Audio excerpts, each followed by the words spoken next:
Childbirth is one of the most testing times in any woman's life. On the Alto Plano in Bolivia, 4,000 meters up in the heart of the Andes, it is often fatal.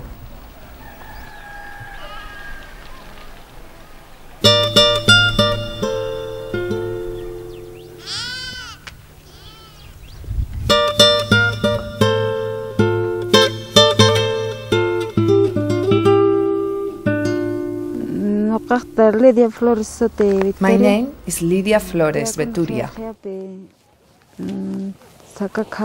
I live in the village of Quiaquia, in the Sacaca district of Bolivia. Lidia is a Quechua Indian.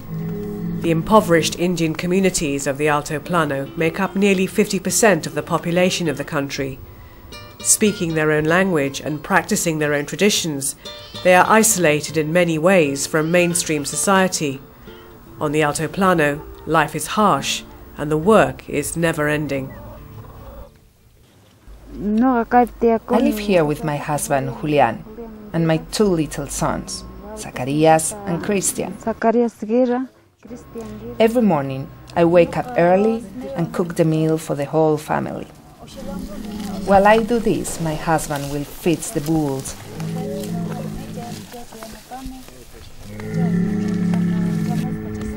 I am responsible for the other animals.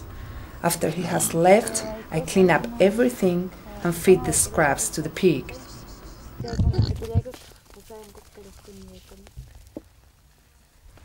Then, I must lead the sheep up onto the mountainside to graze.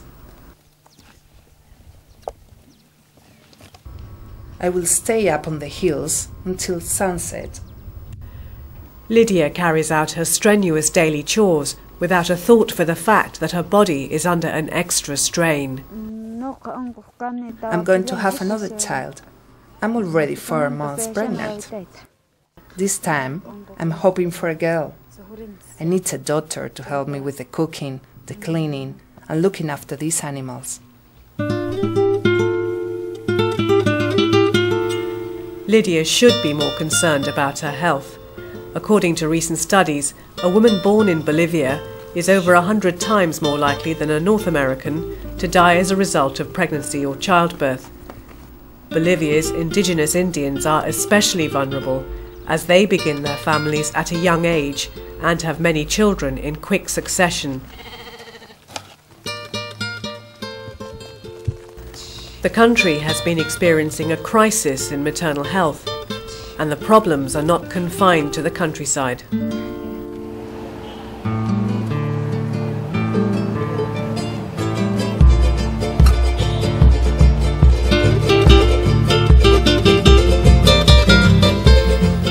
This is the Hospital La Paz, situated in Bolivia's largest city.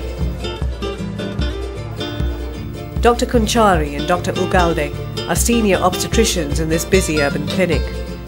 They serve a largely poor community in a rundown neighborhood.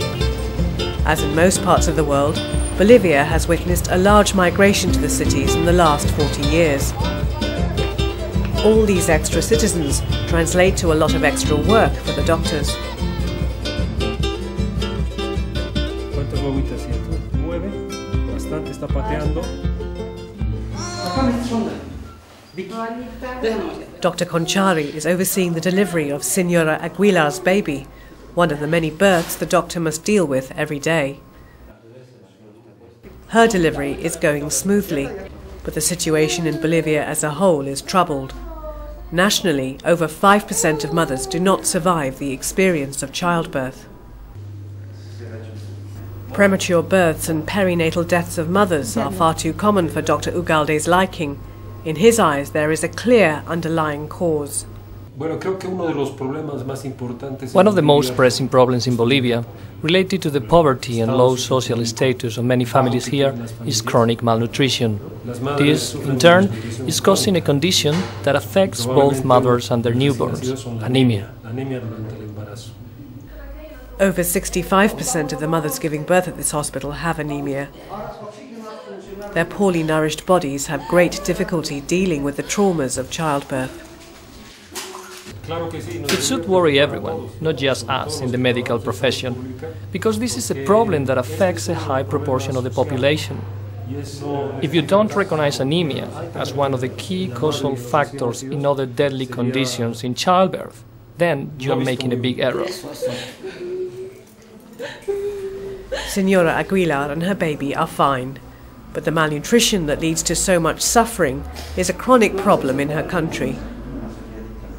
The main cause of malnutrition in Bolivia is the traditional diet, a diet originating in the peasant culture of the Alto Plano.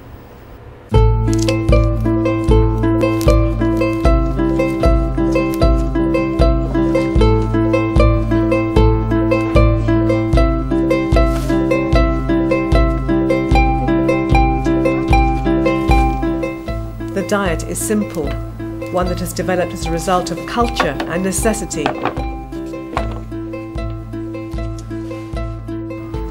Most of what these people eat, they must grow themselves. But agriculture on the Alto Plano is not easy. The soil is not fertile, the air is dry, and frequent frosts can ruin harvests and freeze delicate vegetables.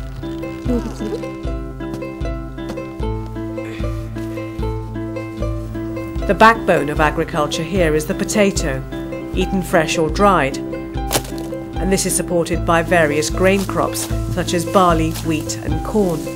Ever since the Spanish arrived hundreds of years ago, these grains have been grown on the high plains, but poor harvests are the norm. More importantly, a diet made of these few elements will not provide adequate nutrition. A lack of adequate protein, vitamins and iron can lead to anemia and also in vulnerable young children to stunted development. Poor nutrition can slow down and stop growth, degrade intellectual development and lead to illness or death. But obtaining these nutrients in a diet so short of meat, dairy products and vegetables is difficult. While Lydia and her people continue to lack these key elements, their health will always be poor. But they are not totally ignored.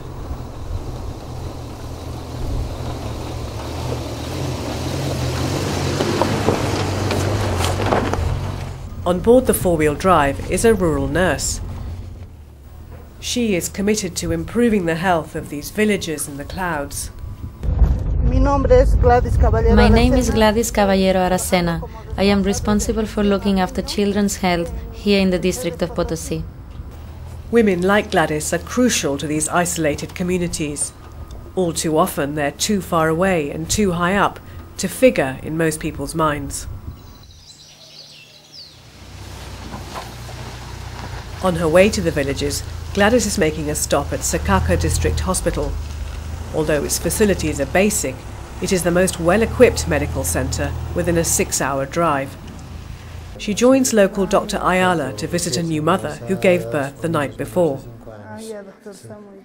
This woman arrived here last night on foot with her husband, who handed her over to the hospital staff. It took them over 5 hours to walk from the village to this hospital. But hospital births in these rural areas are rare. The wards are empty. This is a major concern for Dr. Ayala. Bueno, a nivel del hospital estamos del sector Sakaka. In this area, only 35 to 40% of people come to the hospital to deliver their babies. In the region as a whole, only 15 to 20% do so.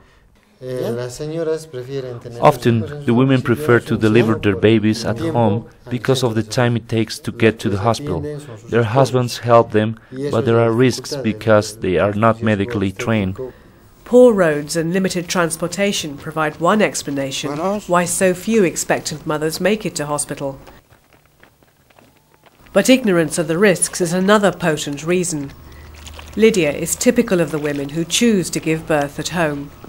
I had to give birth to my first child at home. When I felt the child coming, my husband was far away in the fields. I was all alone. Fortunately, I managed to shout for my mother-in-law and she was able to help me. When the time came for my second child, I felt we had enough experience to deal with the birth ourselves. A further factor explaining the empty maternity wards is fear. There are many traditional beliefs that make women mistrustful or suspicious of coming to hospital to give birth. Dr. Ayala shows Gladys around the delivery room and explains to her how they are trying to make it a more acceptable place for these women to visit. We have a heater over here because in the local culture, heat is seen as a sign of health. Because of the culture, they think that cold is bad, so this metal here will cause disease. They prefer to give birth in a warm environment and to use dark blankets rather than white ones we have here. They get scared when they see their blood on the blankets. We try here to adjust to their culture and allow them to give birth on their feet. This is the mat we use for the traditional style of delivery. We extend the mat and we make the patient stand in this position. She crouches down with her legs apart so she can deliver the baby. We can also put a blanket underneath. We can observe from here that the baby comes out